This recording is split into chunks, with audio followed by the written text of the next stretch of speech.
কেমন হয় যদি আজ বৃষ্টি হয়? কেমন হয় যদি তুমি পরীক্ষায় ফেল মারো? কেমন হয় যদি তুমি মানিব্যাগটা হারিয়ে ফেলো? এখানে অনেকে মনে করতে পারে যে কেমন শব্দের মানে তো হাউ। না, এখানে কিন্তু হাউ এর ব্যবহারই আসবে না। তাহলে কি হবে? হ্যাঁ, কেমন হয় যদি এর ইংরেজি হচ্ছে মূলত হোয়াট ইফ। কেমন হয় শব্দের ইংরেজি হচ্ছে হোয়াট ইফ। Okay, fine.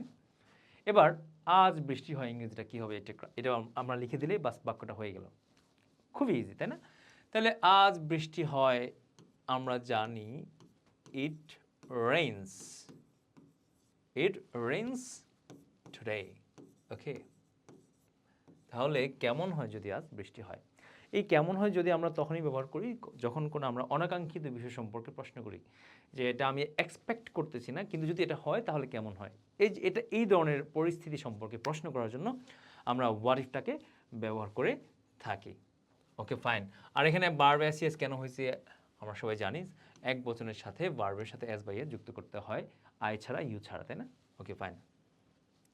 কেমন হয় যদি তুমি পরীক্ষায় ফেল মারো? ঠিক তেমনি হবে।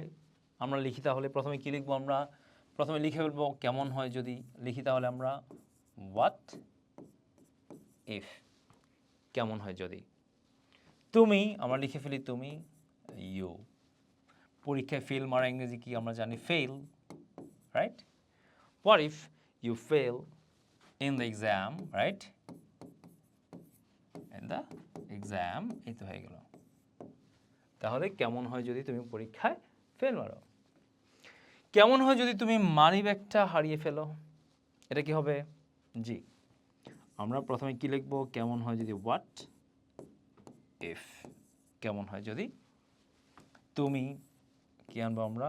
You, right? ইউ হারিয়ে ফেলো ইংরেজি কি? লুজ। আমরা জানি লুজ শব্দের অর্থ হারিয়ে ফেলা, রাইট? হোয়াট ইফ কেমন হয় যদি ইউ লুজ, তুমি হারিয়ে ফেলো। কি হারিয়ে ফেলো? তোমার মানিব্যাগটা। তাহলে লিখতে পারি your wallet, right? Your wallet. এই তো হয়ে গেল। এবার আপনাদের পালা। জি, আপনারা বলবেন এরকম, কেমন হয় যদি তোমার বস তোমাকে বকাঝকা করে? ইংরেজিটা কি হবে?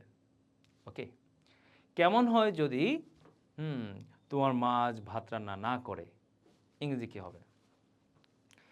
কেমন হয় যদি তুমি আমেরিকায় যেতে পারো? হ্যাঁ, এই ৩টি বাক্যের ইংরেজি কী হবে? আমাদের কমেন্ট বক্সে জানিয়ে দেবেন। আজকে এই পর্যন্তই। সবাইকে ধন্যবাদ। আসসালামু আলাইকুম ওয়া রাহমাতুল্লাহি ওয়া বারাকাতুহু।